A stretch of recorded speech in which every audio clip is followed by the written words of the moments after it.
Hello बच्चों।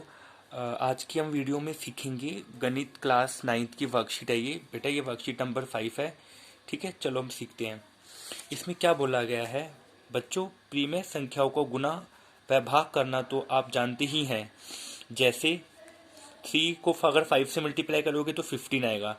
1.2 को अगर 3 से करेंगे तो 3.2 आएगा। ठीक है, 15 एक प्रीमेय संख्या है, 3.6 भी एक प्रीमेय संख्या है। इसके बाद 5.3 को अगर आप 8 से करते हैं तो 42.4 आएगा, जो भी एक प्रीमेय संख्या है। 32 को 2 से डिवाइड करते हैं तो 16 आता है, वो भी प्रीमेय संख्या है। 4.2 को 3 से डिवाइड करते हैं तो 1.4 आता है, जो भी प्रीमेय संख्या है। ठीक है, तो आपने देखा कि प्रीमेय संख्याओं को गुना या भाग करने पर प्रीमेय संख्याएं मिलती है। आओ अप्रीमेय संख्याओं को गुना व भाग करके देखें।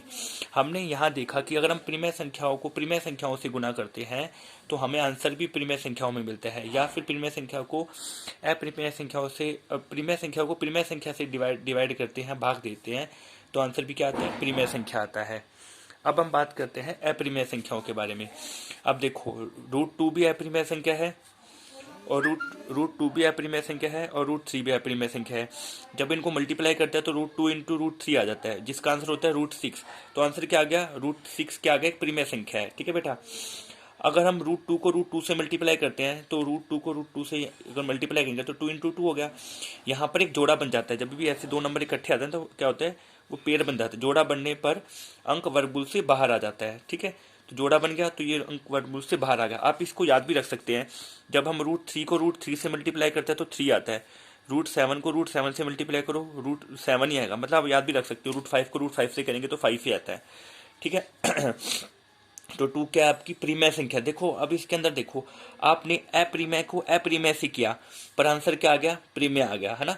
तो ये भी पॉसिबल है कि अगर आप अप्रीमेय को अप्रीमेय से मल्टीप्लाई करते हैं तो आंसर प्रीमेय में आ जाए। इसी तरीके से थर्ड एग्जांपल देखते हैं। थर्ड में क्या बोला है, √3 को √8 से मल्टीप्लाई करता है। √3 को 8 से करेंगे तो 3 एज इट इज रहा। अब 8 को ब्रेक करके लिखा है, 8 को तोड़ के लिखा है 2 इंटू 2 इंटू 2। फिर इसकी पेयरिंग बन गई, 2 इंटू 2 का जोड़ा बन गया, तो जोड़ा बाहर आ गया। अब इनका तो जोड़ा नहीं बना ना 3 इंटू 2 का, तो ये एज इट इज रह गया। तो 2√6 क्या आपकी अप्रीमेय संख्या है। अब आगे बढ़ते हैं, √3 2 प्लस √5। अब इसको मल्टीप्लाई करते हैं। इसको कैसे मल्टीप्लाई करते हैं, पहले √3 को 2 से मल्टीप्लाई करेंगे। जब √3 को 2 से मल्टीप्लाई करेंगे तो 2 मल्टीप्लाई √3 हो गया। फिर √3 को √5 से मल्टीप्लाई करेंगे तो आपका आ गया 3 मल्टीप्लाई 5। ठीक है, अब 2√3 हो गया ये, और ये हो गया √15। तो ये भी क्या आपकी अप्रीमेय संख्या है। अब इसके अंदर देखते हैं। अब इसमें देखो, √2 को पहले 3 से करेंगे। जब √2 को 3 से करेंगे तो 3√2 आएगा। उसके बाद √2 को ही √5 से करेंगे। देखो, √2 को पहले 3 से किया, फिर √2 को ही √5 से किया, फिर √3 को 3 से किया, फिर √3 को √5 से किया। मतलब पहले आपने √2 को उठाया, √2 को इन दोनों से मल्टीप्लाई किया, फिर आपने √3 को उठाया और फिर √3 से इन दोनों को मल्टीप्लाई किया। आपका ये आंसर आ गया, जो कि एक अप्रीमेय संख्या है। उसके बाद इसको डिवाइड करेंगे तो √3 से √3 कर देगा, आंसर 3 आ गया, जो कि एक प्रीमेय संख्या है। मतलब ज़रूरी नहीं है कि अप्रीमेय को अप्रीमेय से डिवाइड करो तो आंसर प्रीमेय भी आ सकता है। इसी तरीके से √10 को √2 से डिवाइड करेंगे तो आपका √5 आएगा, जो कि एक अप्रीमेय संख्या है। ठीक है, प्रीमेय के केस में देखा था, अगर प्रीमेय को प्रीमेय से मल्टीप्लाई करेंगे तो प्रीमेय आएगा, प्रीमेय को प्रीमेय से डिवाइड करेंगे तो भी प्रीमेय आएगा। पर अप्रीमेय के केस में ऐसा भी पॉसिबल है कि अप्रीमेय को अप्रीमेय से मल्टीप्लाई करोगे तो प्रीमेय आंसर आ जाएगा। इसी तरीके से अप्रीमेय को अप्रीमेय से डिवाइड करोगे, भाग करोगे, तो आंसर क्या आ जाएगा, प्रीमेय आ जाएगा। ठीक है, अब फटाफट इन क्वेश्चंस को देख लेते हैं। क्या दो प्रीमेय संख्याओं को गुना करने पर अप्रीमेय संख्या मिल सकती है? नहीं मिल सकती है। ठीक है, अगर प्रीमेय को प्रीमेय से मल्टीप्लाई करेंगे तो आंसर प्रीमेय ही आएगा। नहीं।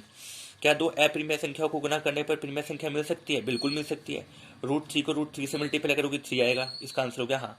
अब ये इसके ABCD H तक है, इसको मैंने अलग से पेज पे कॉपी में सोल्व किया हुआ है ताकि आप इजीली समझ सको।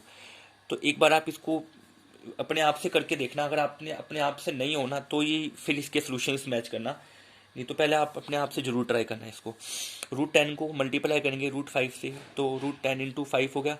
फिर 10 को ब्रेक कर दिया 5 इंटू 2 में, फिर जिसकी पेयरिंग बनती है वो बाहर आ जाता है। 5 की पेयरिंग बन गई तो बाहर आ गया, रूट अंदर रह गया।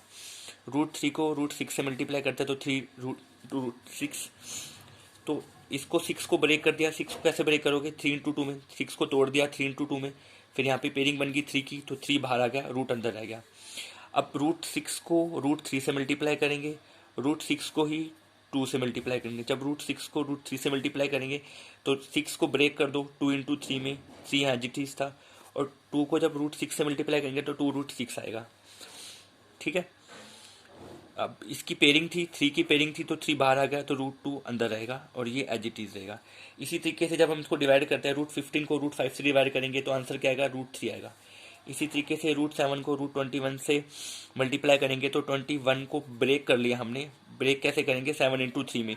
जब 7 इंटू 3 में ब्रेक किया तो 7 यहाँ पे 7 7 ये दो पेयरिंग बन गई 7 7 की, तो 7 बाहर आ गया, रूट 3 एज इट इज।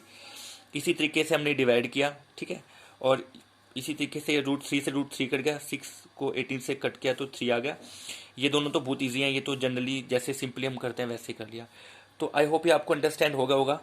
अगर फिर भी कोई प्रॉब्लम आती है मुझे कमेंट बॉक्स में बता देना, मैं इसके ऊपर एक और वीडियो भी बना दूंगा। Thank you for watching. इस वीडियो को 1-2 बार जरूर देख लेना, तो ये कंसेप्ट पक्का हो जाएगा। Thank you.